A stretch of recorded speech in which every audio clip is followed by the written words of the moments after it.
তার দুনিয়ার জিন্দেগিটাকে এত সুন্দরভাবে কবুল করেছেন। দুনিয়ায় থাকা অবস্থায় তোমাদেরকে জানায় দিচ্ছেন, আব্দুল্লাহ ইবনে মাসুদের মতো জীবন যাপন করো, তাহলেও আল্লাহ তাআলা তোমাদেরকেও নফসে মুতমাইন্নার স্বীকৃতি দিবেন এবং মৃত্যুবরণ করার সাথে সাথে তোমাদেরকে জান্নাতুল ফিরদাউসের মেহমান বানায় নেবেন। বনি ইসরাইল যুগের একজন জলিলুল কদর নবী হযরত দাউদ আলাইহিস সালাম। দাউদ আলাইহিস সালামের বয়স যখন 16 বা 17, এই সময়ে হযরত মুসা আলাইহিস সালাতু ওয়াস সালামের বিদায় আরো আগেই হয়ে গেছে। মুসা আলাইহিস সালাম দুনিয়া থেকে বিদায় নিয়েছেন। দীর্ঘ সময় পর্যন্ত বনি ইসরাইলের মধ্যে আর কোনো নবী আসে না মুসা এবং হারুন আলাইহিস সালামের বিদায়ের পর। ওই যুগে বনি ইসরাইলদের একজন বাদশা হলো জালেম বাদশা। সে মানুষের উপরে শুধু নির্যাতন নিপীড়ন চালাইত, মানুষের অর্থ সম্পদ ছিনতাই করত, সুন্দরী নারী থাকলে তাদেরকে জোরপূর্বক নিয়ে তাদের ইজ্জত হনন করত, যা তার কাছে যা কিছু পছন্দ হইতো এগুলো নিয়ে যাইত। যুবক ছেলেদেরকে পাইলে জোর করে নিয়ে তার সেনাবাহিনীতে ভর্তি করে তার অন্যায় অনাচারের ভিতরে সহযোগিতা নিত জোর করে। বনি ইসরাইলরা আল্লাহ তাআলার কাছে দোয়া করা শুরু করলেন, ওগো আল্লাহ, আপনি আমাদেরকে এই বিপদ থেকে উদ্ধার করার জন্যে একজন নবী দান করেন, অথবা একজন ন্যায় ও ইনসাফগার বাদশা দান করেন, যার নেতৃত্বে এই জালেম বাদশার বিরুদ্ধে যুদ্ধ করে আমরা তার জুলুম থেকে নিজেদেরকে রক্ষা করতে পারবো। এরকম একজন ব্যক্তি আমাদেরকে, এরকম একজন নেতৃত্ব আমাদেরকে দান করেন। দোয়া করতে করতে আল্লাহ সুবহানাহু ওয়া তাআলা এক পর্যায়ে একজন নবীকে পাঠাইলেন। সেই নবীর নাম হলো শামুয়েল আলাইহিস সালাম। শামুয়েল বা শামবিল আলাইহিস সালাম তিনি দুনিয়াতে আসার পরে যখন তার নবুয়তের আত্মপ্রকাশ হলো, তার এলাকার মানুষ, তার জাতি, তার কওম তাকে গিয়ে বলল, ওগো আল্লাহর নবী, আপনি আমাদের জন্য দোয়া করেন, আল্লাহ তাআলা যেন আমাদেরকে এমন একজন কমান্ডার দান করেন, এমন একজন কমান্ডার দান করেন যার নেতৃত্বে যুদ্ধ করে আমরা বাদশা জালুতের বিরুদ্ধে যুদ্ধ করে আমরা আমাদের নিজেদেরকে তার জুলুম থেকে রক্ষা করতে পারবো। আপনি আল্লাহর কাছে আমাদের জন্য এই মর্মে দোয়া করেন। নবী আল্লাহর কাছে দোয়া করলেন, আল্লাহ দোয়াও কবুল করলেন। দোয়া কবুল করে একজন বাদশা দান করলেন, সেই বাদশার নাম হলো তালুত। বাদশা তালুত সে ছিল একজন নিম্ন পরিবারের, নিম্ন আয়ের পরিবারের একজন মানুষ।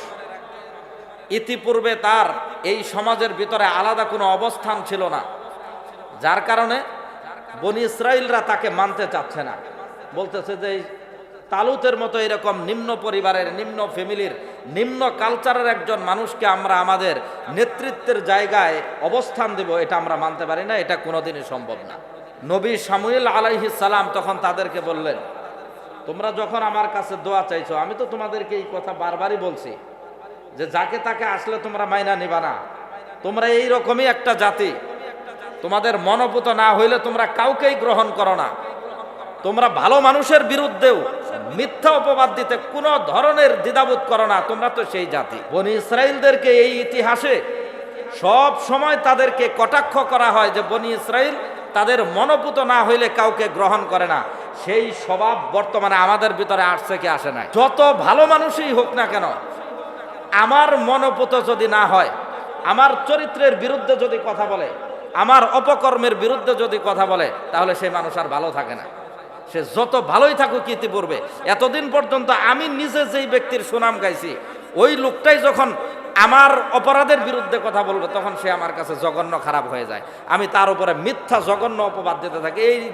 এরকম বনি ইসরাইলি চরিত্র আমাদের ভিতরে এখন একেবারে স্বাভাবিক হয়ে গেছে। নবী শামুয়েল আলাইহিস সালাম তখন বললেন, আল্লাহ তাআলা তার পক্ষ থেকে নির্বাচন করে পাঠাইছেন, এটা আমার পক্ষ থেকে, আমি তাকে বাদশা হিসাবে নির্ধারণ করি নাই, অতএব তাকে মেনে নেওয়াই তোমাদের জন্য কল্যাণকর, তোমরা তাকে মেনে নাও। এক পর্যায়ে তারা মেনে নিল, কিছু সংখ্যক মানুষ, বেশিরভাগ মানুষ অস্বীকার করলো যে না, এরকম নিম্ন পরিবারের মানুষকে, নিম্ন বর্ণের মানুষকে আমরা কোনো অবস্থায় আমাদের নেতা হিসেবে মানতে পারবো না। যারা মানলো তাদেরকে নিয়ে বাদশা জালুতের বিরুদ্ধে যুদ্ধের ময়দানের দিকে রওনা করলেন। রওনা দেওয়ার পরে বাদশা তালুত ঘোষণা করলেন, আমরা যাওয়ার সময়ে রাস্তার মধ্যে যুদ্ধের ময়দানে যাওয়ার আগেই আল্লাহ তাআলা আমাদেরকে এক জায়গায় পরীক্ষা করবেন। আল্লাহর সেই পরীক্ষা হলো, পথিমধ্যে একটা নদী পড়বে, তৃষ্ণাও লাগবে কিন্তু পানি পান করা যাবে না।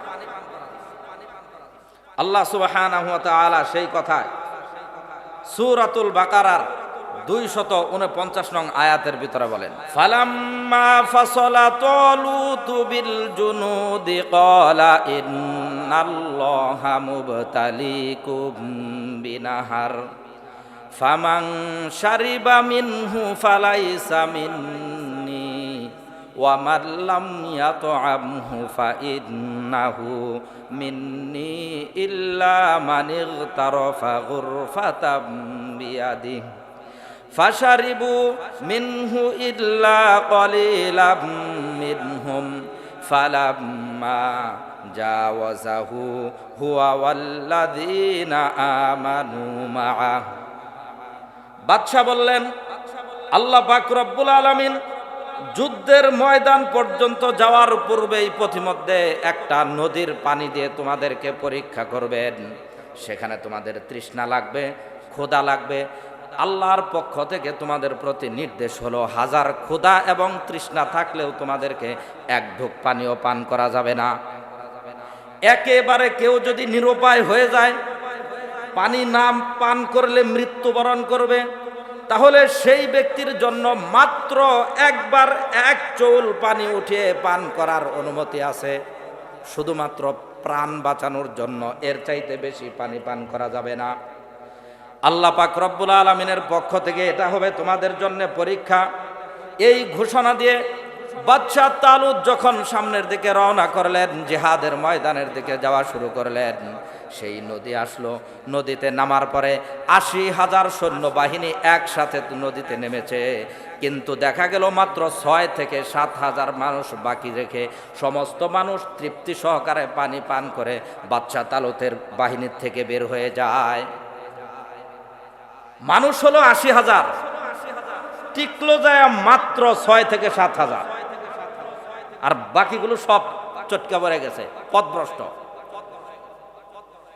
পৃথিবীর সিস্টেমই এইটা। এই দুনিয়ার সাথে তাল মিলায় যদি কেউ চলতে চায়, তাহলে সে ব্যক্তি বাহ্যিকভাবে হয়তোবা নিজের পক্ষ থেকে বিভিন্ন বিষয় ব্যাখ্যা করে মনে করবে যে এগুলো আমার জন্য ভালো, এগুলো সাময়িক সময়ের জন্য আমি গ্রহণ করলাম, এই সামান্য সময় আমার জন্য কিছুই হবে না, এই সামান্য ভুল করলে, একটা ভুল করলে আমার জন্য কিছুই হবে না, এরকম আমি বাহ্যিকভাবে আমার পক্ষ থেকে মনে করতে পারি, কিন্তু আল্লাহ তাআলার বিধান এই রকম নয়। বাদশা তালুতের নির্দেশ অমান্য করে যখন পানি পান করলো, আল্লাহ পাক রব্বুল আলামিন অটোমেটিকলি তাদেরকে অসুস্থ বানায় দিলেন। কাউকে এমনভাবে পথভ্রষ্ট করে দিলেন, কেউ শারীরিকভাবে, কেউ মানসিকভাবে অসুস্থ হয়ে এক একজন এক এক দিকে চলে গেল। বাদশা তালুত মাত্র কয়েকজন মানুষ নিয়ে জিহাদের ময়দানে গেলেন। জিহাদের ময়দানে যাওয়ার পর কিছু সংখ্যক মানুষ বলতেছে, আমরা এই রকম সামান্য কিছু মানুষ এত বিশাল সংখ্যক সৈন্যবাহিনীর বিরুদ্ধে কিভাবে যুদ্ধ করব? আর যাদের অন্তরে শুধুমাত্র একমাত্র আল্লাহ তাআলার ভয় ছিল, আল্লাহর সাথে সাক্ষাৎ করার তীব্র আকাঙ্ক্ষা ছিল, এই সমস্ত মানুষগুলি ঘোষণা করলেন, আল্লাযীনা ইয়াযুন্নুনা আন্নাহুম মুলাকুল্লাহ। আমরা তো আল্লাহর সাথে সাক্ষাৎ করব, সামনে আমাদের শত্রু কত হাজার সংখ্যক বেশি, এগুলো চিন্তা ভাবনা করার সময় নাই।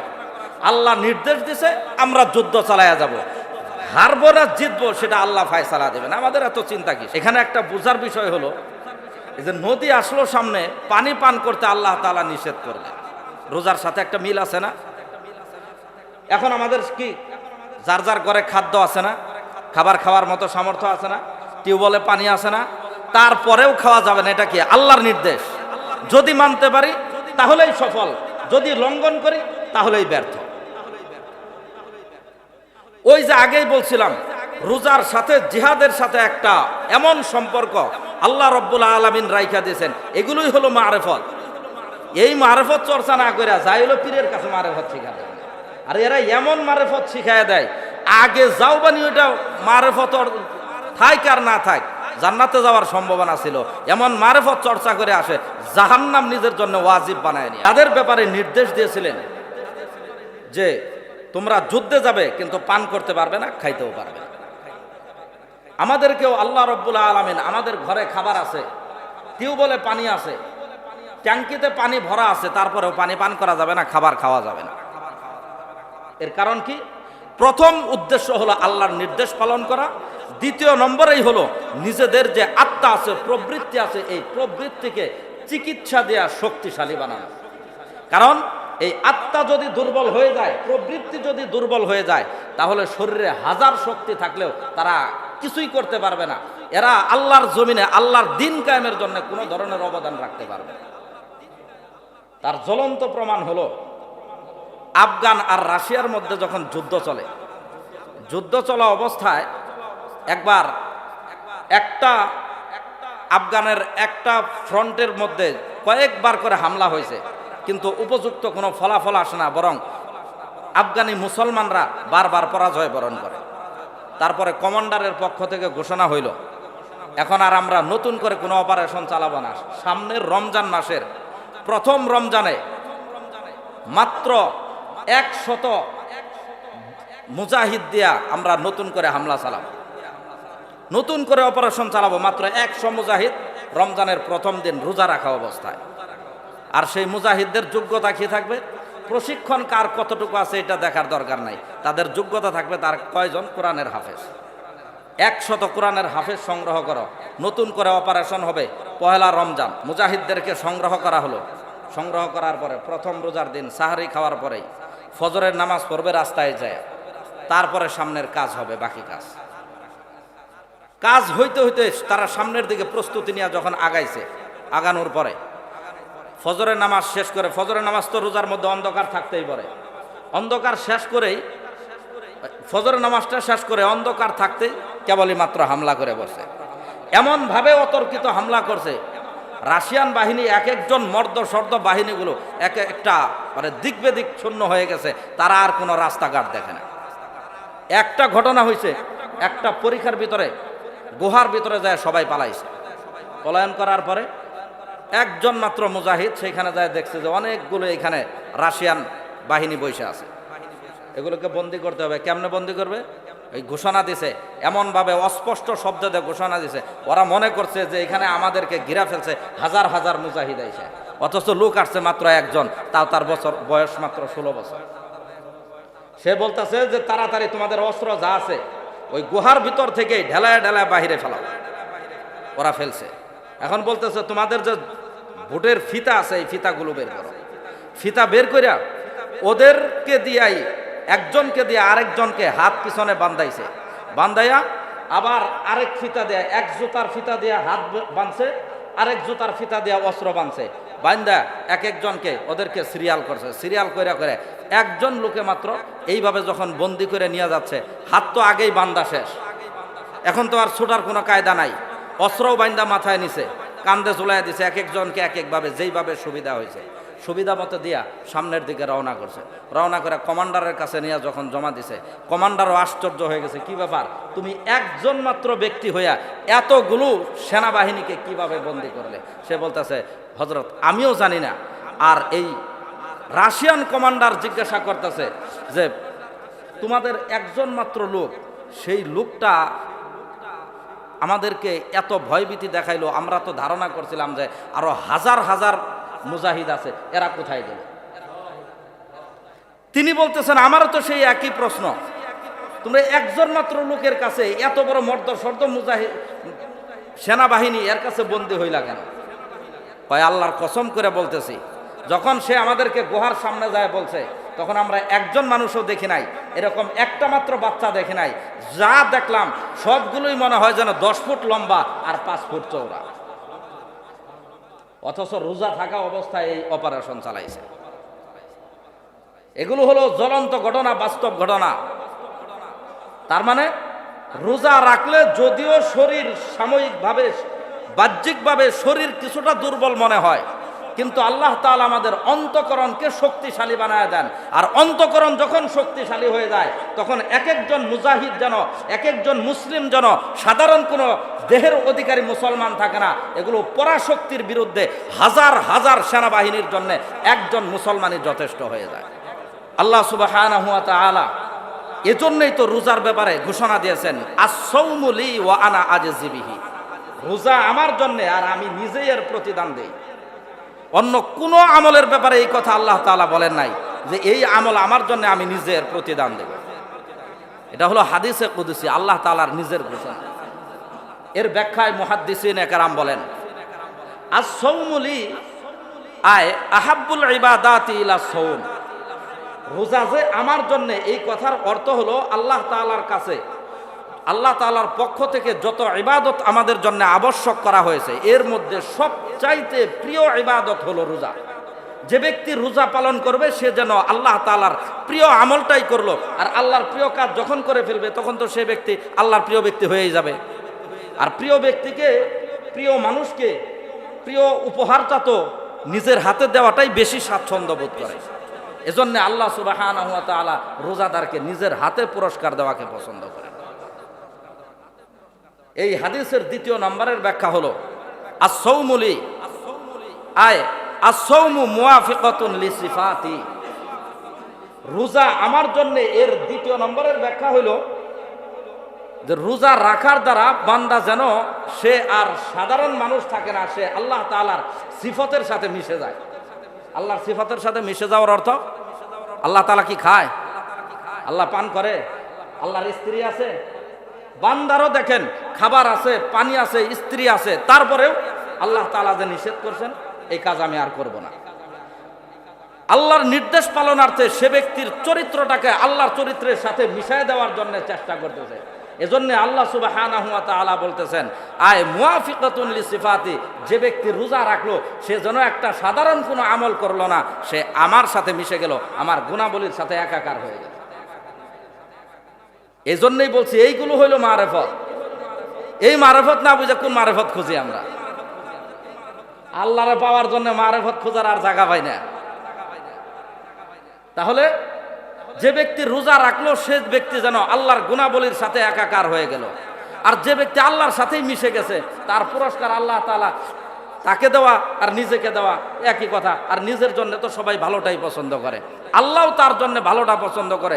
তার এই রোজাদার বান্দাকে সবচাইতে উত্তম পুরস্কারটা নিজের মতো করে, নিজের কাছে ডাইকা নিয়া নিজের মতো করেই তিনি দান করবেন। আল্লাহ সুবহানাহু ওয়া তাআলা আমাদেরকে এজন্য রোজার গুরুত্ব বুঝে রোজাকে সুন্দরভাবে পালন করার তৌফিক দান করুন, আমিন। রোজার মাসে আমাদের করণীয় যতগুলো আমল আছে তার মধ্যে খুব গুরুত্ব দেয়া বেশি বেশি চারটা আমল বেশি বেশি করা দরকার। এক নম্বর, বেশি বেশি তাসবিহ পাঠ করা, অর্থাৎ কালেমা তয়্যিবা, কালেমা শাহাদাত, লা ইলাহা ইল্লাল্লাহ, সুবহানাল্লাহ, আলহামদুলিল্লাহ, আল্লাহু আকবার, দরুদ শরীফ, এগুলো বেশি বেশি পাঠ করা। আরেকটা হলো আস্তাগফার, বেশি বেশি পাঠ করা। মানে ইস্তেগফার যে পাঠ করব, ইস্তেগফার যে কি জন্য পড়ে এটাও অনেকে জানি না। আস্তাগফিরুল্লাহ এর অর্থ হলো আমি আল্লাহর কাছে ক্ষমা চাইতেছি, আমি আল্লাহর কাছে ক্ষমা প্রার্থনা করতেছি, আল্লাহ তুমি আমাকে মাফ করো। এখন এটা না বুঝা যদি আমি খালি আস্তাগফিরুল্লাহ আস্তাগফিরুল্লাহ পরে এই পড়া দ্বারাই বানি আমার কি লাভ হবে? এজন্যে আগে ইস্তেগফার কি জিনিস এটাও আমাদেরকে বোঝা দরকার, তওবার যে কি জিনিস এটাও বোঝা দরকার। গত কয়েকদিন আগে আমার জানা মতে মোটামুটি একজন বুঝমান মানুষ সে আইসা আমারে বলতেছে, হুজুর আমারে তওবা করায় দেন। এখন তওবা করাবো কেমনে, যে তওবা করাবো, আসলে আমার এই প্রচলিত পদ্ধতির তওবা করানোর পদ্ধতি আমার জানা ছিল না, এজন্য আমি পেঁচ লাগাই দিছি। এখন আমারে সে আবার শিখাই দিতেছে, কয় আগে আউযুবিল্লাহ পড়ায় দেন, তারপরে বিসমিল্লাহ পড়ায় দেন, এরপরে আস্তাগফিরুল্লাহ, এরপরে কালেমা পড়াইয়া, তারপরে দরুদ শরীফ পড়াইয়া আমারে সবক দিয়ে দেন। এমন ভাবে ধরছে, এদিকে তারাবির প্রস্তুতি পড়তেও হবে, এজন্য তারা তাড়াতাড়ি সরানোর জন্য তার কথা মাই নাই, তার বিদায় করে দিলেন যে যান তাড়াতাড়ি। তওবা তো এটা নয়, তওবার পদ্ধতি আল্লাহ আল্লাহর রসুল আমাদেরকে শিখাই দিয়েছেন, সেই পদ্ধতিতে আমাদেরকে তওবা করতে হবে। তওবার অর্থই হলো ফিরে আসা, মানে যেই অপরাধ একবার করছি এই অপরাধ আর জীবনে করব না, তওবা করলাম, প্রতিজ্ঞা করলাম, ওয়াদা করলাম, এমন অপরাধ আর জীবনে করব না। এটা হলো 1 নম্বর। দ্বিতীয় নম্বর হলো যেই অপরাধগুলো ইতিপূর্বে করছে এর জন্য লজ্জিত হওয়া। 3 নম্বর হলো আল্লাহর কাছে মাপ চাওয়া, যে আল্লাহ ভুল তো করেই ফেলছি, আমি তো তোমারই বান্দা, এতদিন পর্যন্ত ভুল করছে, আর জীবনে ভুল করবো না, আল্লাহ তুমি আমাকে মাফ করে দাও। যখন আল্লাহর কাছে এইভাবে ক্ষমা প্রার্থনা করব, এই 3 শর্ত পালন করে জীবনে আর এই অপরাধ করব না, এটা হলো ওয়াদা। আর যেই পাপ করছে এই পাপের জন্য লজ্জিত হওয়া, আর হলো এই পাপের যে গুনাহ হয়েছে ওই গুনাহ আল্লাহ তাআলার কাছে মাফ করায় নেওয়ার জন্য দরখাস্ত করা, বারবার আল্লাহ তাআলার কাছে বলা। এই 3 কাজ করার নাম হলো তওবা। আল্লাহ তাআলা আমাদেরকে এই তওবা করার তৌফিক দান করুন। 3 নম্বরের যেই কাজ সেটা হলো বেশি বেশি আল্লাহ তাআলার কাছে জান্নাত কামনা করা। 4 নম্বরের কাজ হলো জাহান্নাম থেকে আল্লাহ তাআলার কাছে মুক্তি চাওয়া। আল্লাহ সুবহানাহু ওয়া তাআলা আমাদেরকে এই রমজান মাসে রোজা রাখা অবস্থায়, রোজা সারা অবস্থায় যতক্ষণ পর্যন্ত জাগ্রত থাকি, এই 4 কাজ আমাদেরকে বেশি বেশি করার তৌফিক দান করুন, আমিন।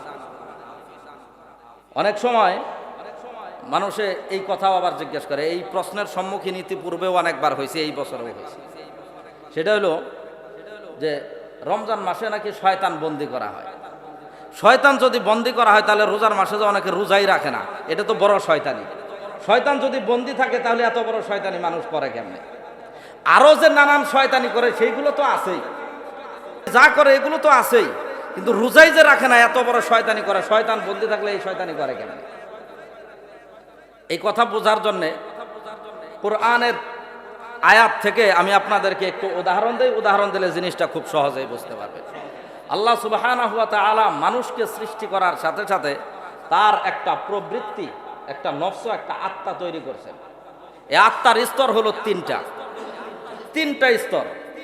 3 স্তরের মধ্যে 1 নম্বরের স্তর হলো সর্বোচ্চ স্তরের আত্মা। আল্লাহ সুবহানাহু ওয়া তাআলা এই আত্মার ব্যাপারে বলেন সূরাতুল ফাজরের ভিতরে, ইয়া আইয়াতুহান নাফসুল মুতমাইন্নাহ।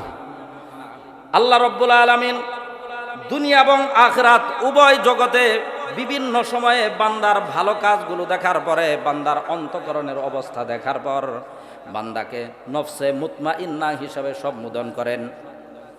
এর একটা প্রমাণ হলো হযরতে আব্দুল্লাহ ইবনে আব্বাস রাদিয়াল্লাহু তাআলা আনহু যেদিন মৃত্যুবরণ করেন, তাকে কবরস্থ করার সময় হঠাৎ করে গায়েব থেকে আওয়াজ ভেসে আসতেছে, চতুর্দিক থেকে আওয়াজ ভেসে আসে। উপস্থিত লোকেরা জিজ্ঞাসা করলো, ওগো আল্লাহর নবীর সাহাবী। সেখানে উপস্থিত ছিলেন হযরতে জুবাইর রাদিয়াল্লাহু তাআলা আনহু, আব্দুল্লাহ ইবনে মাসউদ রাদিয়াল্লাহু তাআলা আনহুর মতো জলিলুল কদর সাহাবীরা উপস্থিত ছিলেন।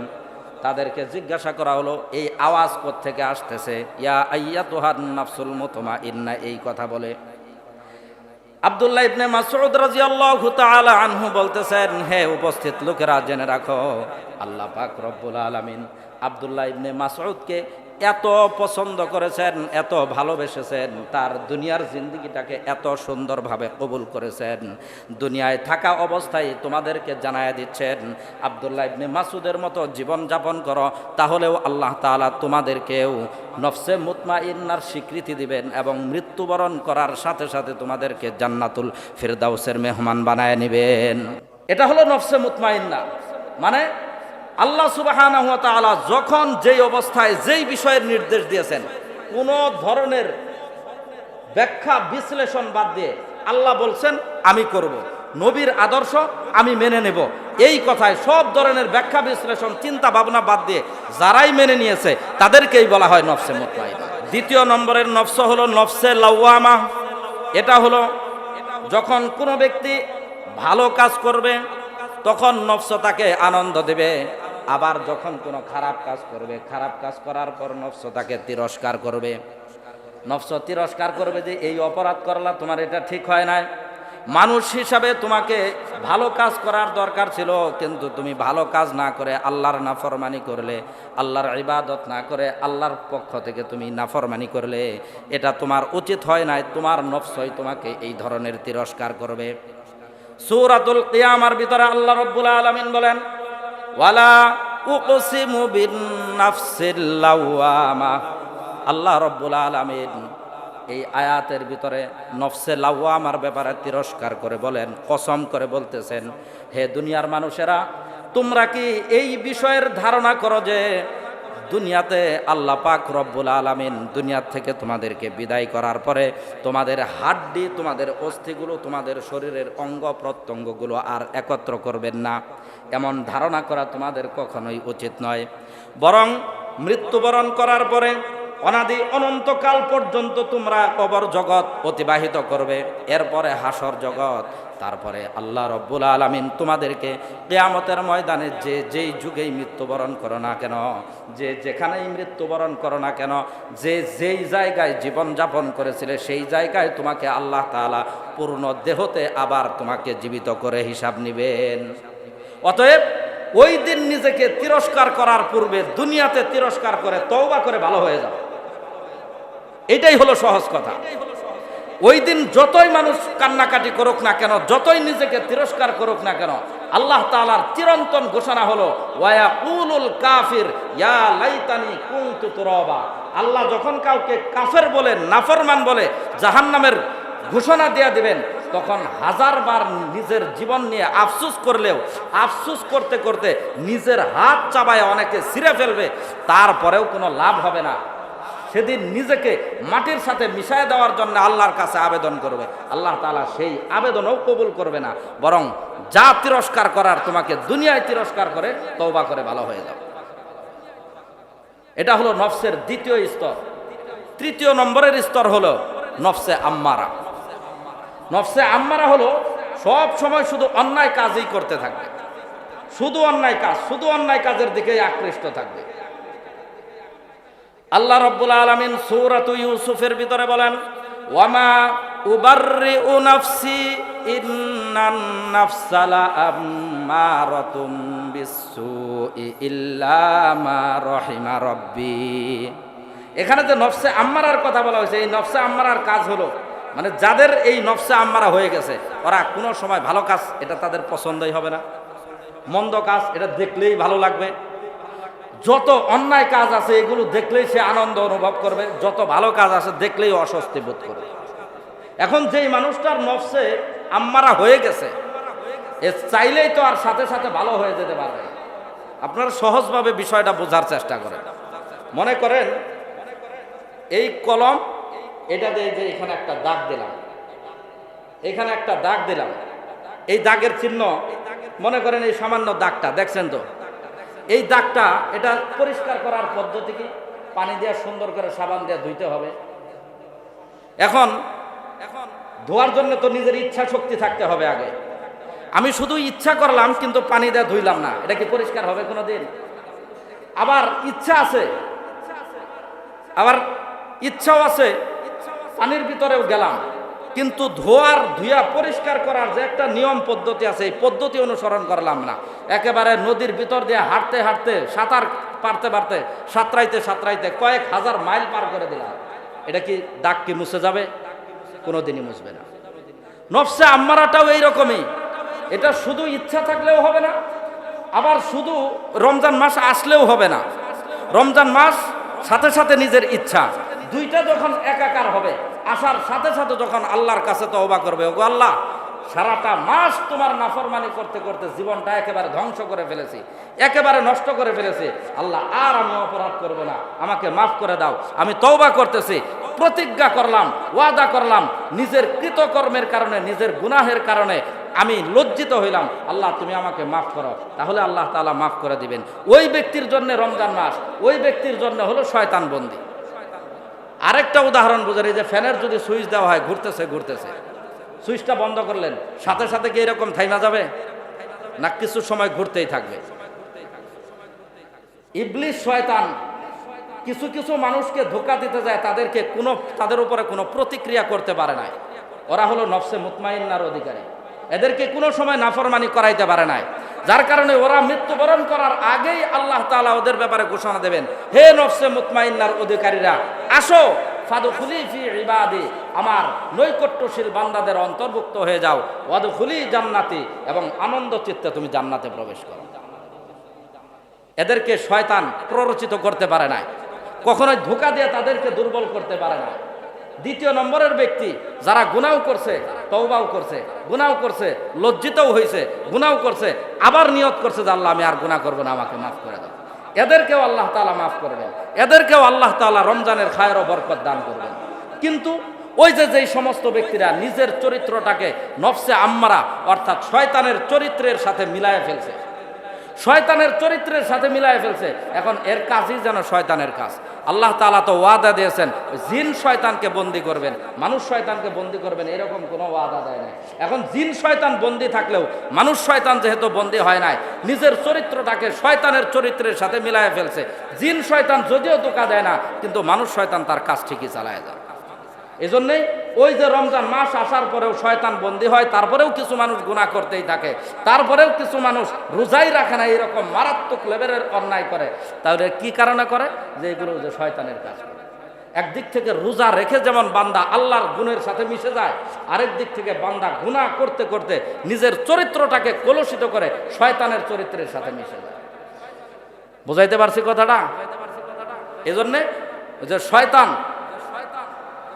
শয়তান বন্দী থাকলেও তারপরেও মানুষ অন্যায় রমজান মাসেও কেন করে? এর কারণ হলো এটা যে চরিত্রটাকেই শয়তানের চরিত্রের সাথে মিশিয়ে দিয়েছে। আল্লাহ তাআলা আমাদেরকে শয়তানের চরিত্র থেকে মুক্ত হওয়ার তৌফিক দান করুন, আমিন। হাদিস শরীফে রাসূল করিম সাল্লাল্লাহু আলাইহি ওয়াসাল্লাম বলেন, লিস-সাইমি ফারহাতান, যারা রোজা রাখে তাদের জন্য দুইটা সুসংবাদ, দুইটা আনন্দের কথা। এক নম্বর আনন্দ হলো ইদা আফতারা ফারাহা বিফিতরিহি, যখন সে ব্যক্তি ইফতার করে, ইফতার করার সাথে সাথে ঠান্ডা পানি পান করা, এক লুকমা খাবার খাওয়ার যে কি তৃপ্তি, এটা রোজাদার ছাড়া আর কেউ বুঝবে? একসাথে বৈশাই খাইলে তারপরেও বুঝবে? জীবনেও বুঝবে না, জীবনেও বুঝবে না। বরং রোজা না রাইখা যখন কোনো ব্যক্তি ইফতার করতে আসে, ডাইনে বামে চায় যে আমি যে রোজা রাখি নাই এটা কি আমার আশপাশের দুইজনের কেউ জানে কিনা, মানে নিজের সুর মনে হয়, অপরাধী মনে হয় যে আমি আসলেই অপরাধী, এটা আমার ঠিক হয় না। এই সিরিয়ালের মানুষ আমি না, আমি এখানে কেন আসলাম, ও নিজেও বুঝে। এজন্য আল্লাহর পক্ষ থেকে সুসংবাদ, আল্লাহর পক্ষ থেকে এই আনন্দগুলো রোজাদারদেরকে দেওয়া হয়েছে, এগুলো হলো পুরস্কার। এই একই ইদা আফতর ফারাহা বিফিতরিহি, এটার আরেকটা অর্থ হলো যখন ঈদুল ফিতর আসবে, ঈদুল ফিতরের দিন ঈদের আনন্দ। ঈদের আনন্দ কার জন্যে? যে রোজা রাখছে তার জন্যে, যে রোজা রাখে না ওর জন্যে। ও যত দামি পারফিউম ব্যবহার করুক, যত দামি পাঞ্জাবি ব্যবহার করুক না কেন, ঈদের নামাজের সামনে যায় দাঁড়াবো, ও সেজদা দেওয়াও মজা পাবে না, রুকুতে যায়ও মজা পাবে না, খুতবা শুনেও মজা পাবে না, দোয়া করেও মজা পাবে না। নিজে নিজেই বুঝবে যে না, আমার গুনাহ মাফ হয় নাই, আমার সেজদা কবুল হয় নাই, আমার রোজা কবুল হয় নাই, আমার রুকু কবুল হয় নাই। নিজেই বুঝবো, ওর দিল ওকে সাক্ষী দিবে। কারণ ওই যে আল্লাহ তাআলা নফসের স্তর তিনটা দিয়েছেন, নফসে লাওয়ামা একটা আছে, ওই নফসে লাওয়ামায় বারবার ওরে সিগন্যাল দিবে, কিরে আল্লাহর নাফরমান, তোর দরকার আছিল রোজা রাইখা তারপরে এই কাজগুলি করা, তুই রোজা ছাড়া এখানে আইছস কে? এটা তো তোর জায়গা না, তুই এইখানে আইলি কে? তুই তো এইখানে এলাও না, নট এলাও, তুই এই জায়গায় আসলি কেন? বড় শহরগুলোতে বিভিন্ন অনুষ্ঠানের ভিতরে দাওয়াতীদেরকে আগে কার্ড দেয়া দেয়, কার্ড দেখায় তারপরে যাইতে হয় ভিতরে। কার্ড ছাড়া কেউ যাইতেই পারে না। কেউ যদি কোনো রকম কৌশল করে যায়, জিজ্ঞাসা করে কিনা, কেউ দেখা ফেলায় কিনা, কেউ বুঝা ফেলে কিনা, আমি কোন পক্ষের না কোন পক্ষের, কেউ জানিয়ে ফেলায় কিনা, এরকম একটা দুর্বলতা ভাব তার ভিতরে থাকে। কোনো রকম তাড়াতাড়ি খায় আগে আগে বের হয়ে যায়। ও নিজে বুঝে যে আমি এই জায়গার দাওয়াতি মেহমান না, আমি এই জায়গায় এলাও না। রোজাদার যারা, তাদেরকেও আল্লাহ তাআলা এই দুইটা সুসংবাদ দিয়েছেন। একটা হলো ইফতারের সময়, এটা হলো বান্দার জন্য আনন্দ। যে ব্যক্তি রোজা রাখবে শুধুমাত্র সেই ব্যক্তি এই আনন্দ অনুভব করবে, পৃথিবীর আর কোনো ব্যক্তি এটা কল্পনাই করতে পারবে না। রোজা ছাড়া কি আমরা খাই না, পানি খাই না, খাবার খাই না? এই মজা কি লাগে ইফতারের সময়? যেই মজা। নামাজ তো জীবন ভরা নামাজ পড়ি, কম আর বেশি নামাজ তো পড়ি, কিন্তু ঈদের নামাজ পড়লে যে আলাদা একটা আনন্দ, সেই আনন্দ কি অন্য কোনো নামাজের ভিতরে আসে? আসে না, আসেই না। এটা আল্লাহর পক্ষ থেকে বান্দাকে দেওয়া হয়েছে যে আমার বান্দারা যারাই রোজা রাখবা তার জন্য এই পুরস্কার, যারাই রোজা রাখবা তার জন্য আমার পক্ষ থেকে এই আনন্দ তোমাদেরকে দিয়ে দেওয়া হলো। ওয়া ইদা লাকিয়া ফারাহা বিসাওমিহি, দ্বিতীয় নম্বরের পুরস্কার হলো যখন সে ব্যক্তি আল্লাহর কাছে যাবে, আল্লাহর সাথে সাক্ষাৎ করবে, আল্লাহ রব্বুল আলামিন বলবেন, হে বান্দা তুমি যে রোজা রাখছিলা এজন্য আমি আল্লাহ তাআলা স্বয়ং তোমাকে স্পেশাল এই সাক্ষাৎটা তোমাকে দান করলাম। আল্লাহ তাআলা স্পেশাল সাক্ষাৎ দিবেন। এজন্যে আমাদেরকে রোজা পালন করতে হবে খুব গুরুত্ব সহকারে। আল্লাহর পক্ষ থেকে এগুলো আমাদের জন্য বিধান আল্লাহ তাআলা আমাদেরকে দিয়েছেন। এই রোজা রাখলে শুধুমাত্র যে আমরা জান্নাতি হব বিষয়টা এমন নয়, দুনিয়াতেও আমাদের ফায়দা আছে। এই কথাগুলো বুঝে চিন্তা ভাবনা করে আমাদেরকে রোজার প্রতি গুরুত্ব দেওয়া দরকার। গত সপ্তাহে আলোচনার শেষে একটা ঘটনা শোনাইছিলাম, আজকেও সর্বশেষ একটা ঘটনা শোনাই। ইরানের বর্তমান যিনি প্রধানমন্ত্রী আয়াতুল্লাহ আলী খামেনি, তিনি আজ থেকে নিয়ে 37 বছর পূর্বে ইরানের সর্বোচ্চ ধর্মীয় নেতা হিসাবে দায়িত্ব পেয়েছিলেন। এখন তো তিনি প্রধানমন্ত্রী, তখন ধর্মীয় নেতা হিসেবে দায়িত্ব পাইছিলেন। তিনিও দায়িত্ব পাইলেন, তার কিছুদিন পরেই আমেরিকার সাথে এখন যেরকম বাজাবাজি, তখন এই রকম বাজাবাজি শুরু হয়েছে। বাজাবাজির এক পর্যায়ে আমেরিকানরা ইরানের ব্যাপারে ঘোষণা দিয়েছে যে, হে ইরানবাসী, তোমরা যদি আমাদের সাথে এরকম চোখ রাঙ্গায় কথা বলো, আমাদের দেশ থেকে তোমাদেরকে যত খাদ্য সরবরাহ করা হয় সমস্ত খাদ্য বন্ধ করে দেওয়া হবে। এখন এই কথাটা যদি আমাদেরকে ভারতে বলে, তখন আমরা কি করব? আল্লাহর হস্তে মাফ চাই, আমরা আর কিছু করে না, ও দাদা বাবুরা আমরা তাড়াতাড়ি খাদ্য দেয়, এটাই করব না? এগুলোই তো করব। কিন্তু তিনি ঘোষণা দিয়েছিলেন, হে সাদা চামড়ার অধিকারীরা, তোমরা কাদেরকে খাদ্যের ভয় দেখাও? যেই জাতি 1 মাস পর্যন্ত না খায় থাকার প্রশিক্ষণ করে আল্লাহকে সন্তুষ্ট করার জন্য, সেই জাতিকে তোমরা খাদ্যের ভয় দেখাও? তোমাদের খাদ্যের পরোয়া মুসলমানেরা করে না। আমরা ইরানবাসী তো দূরের কথা, গোটা পৃথিবীর একজন মুসলমান, একজন ইমানদারও তোমাদের খাদ্যের পরোয়া করে না, তোমাদের খাদ্যের ভরসা করে না।